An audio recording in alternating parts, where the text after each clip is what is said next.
ബി.ജെ.പിയിലെ സംസ്ഥാന അധ്യക്ഷൻ ആരാകുമെന്ന ചോദ്യത്തിലേക്കാണ് ഇനി പല പേരുകൾ കേൾക്കുന്നുണ്ട്. ആരാകും ബി.ജെ.പിയുടെ പുതിയ സംസ്ഥാന അധ്യക്ഷൻ? നാളെ കോർ കമ്മിറ്റി നടക്കുകയാണ്.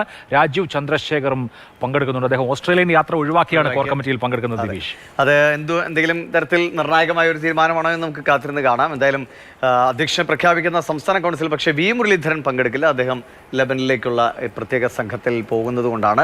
പ്രശാന്ത് കൃഷ്ണ വിവരങ്ങളുമായി നമുക്കൊപ്പം ചേരുന്നുണ്ട്. പ്രശാന്ത്, ഇങ്ങനെ പല പേരുകളിലെ കഴിഞ്ഞ കുറേ നാളുകളായി ഈ ചർച്ചയിൽ വരുന്നതാണ്. ആരാണ് ഈ സ്ഥാനത്തേക്ക് വരുന്നത്? എന്തായാലും രാജീവ് ചന്ദ്രശേഖറിൻ്റെ പേര് ഒരിടയ്ക്ക് വന്നു, പിന്നീട് അദ്ദേഹത്തിന് താല്പര്യമില്ല എന്ന ചില വാർത്തകൾ വന്നു. പക്ഷേ അദ്ദേഹം അതിനുവേണ്ടിയുള്ള ഒരു ഒരുക്കത്തിൽ കൂടിയാണെന്നുള്ള സൂചനകളൊക്കെ ഉണ്ട്. എന്താണിപ്പോൾ വീണ്ടും രാജീവ് ചന്ദ്രശേഖറിൻ്റെ പേര് കൂടി സജീവ ശ്രദ്ധയിലേക്ക് വരാൻ ആ വഴിക്ക് ചർച്ചകൾ പോകുന്നുണ്ടോ?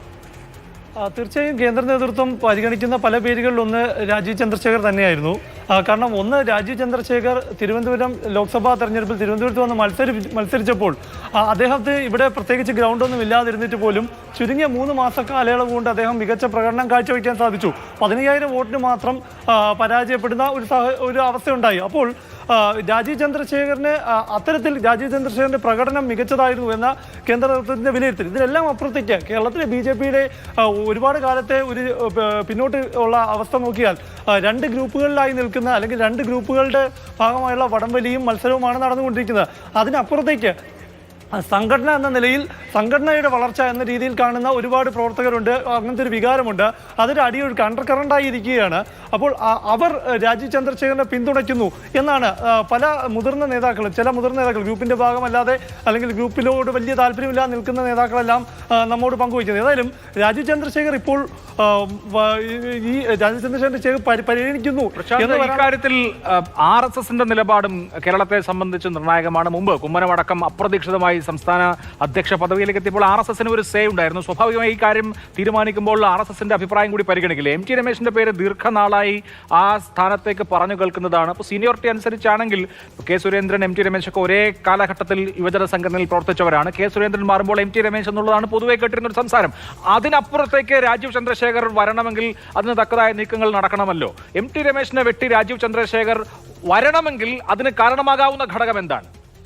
അഭിലാഷ്, ഒരു കാര്യം നമ്മൾ മനസ്സിലാക്കേണ്ടത്, ഇതിനോടകം തന്നെ ബി.ജെ.പി കേന്ദ്ര നേതൃത്വം ആ പേര് ആര് എന്ന കാര്യത്തിൽ ഒരു തീരുമാനമെടുത്തിട്ടുണ്ട്.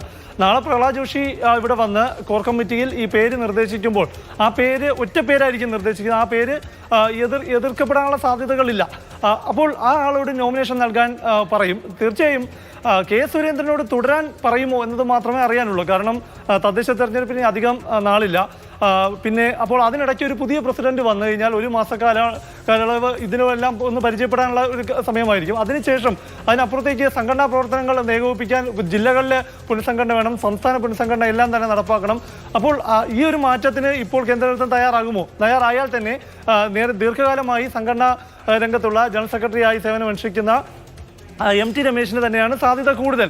അക്കാര്യത്തിലൊന്നും തർക്കങ്ങളില്ല. പക്ഷേ അത് തന്നെയാണ് പ്രബലവും. പക്ഷേ അപ്പോഴും രാജീവ് ചന്ദ്രശേഖർ എന്ന പേര് വരാനുള്ള കാരണം കേരളത്തിലൊരു പുതിയൊരു ഫേസിനെ അവതരിപ്പിക്കണം എന്നാണ് കേന്ദ്ര നേതൃത്വത്തിന്റെ തീരുമാനം. അത് ദേശീയ നേതൃത്വത്തിന്റെ തീരുമാനം അങ്ങനെയാണെങ്കിൽ രാജീവ് ചന്ദ്രശേഖർ എന്ന ചോയ്സ് മുന്നിലുണ്ട്.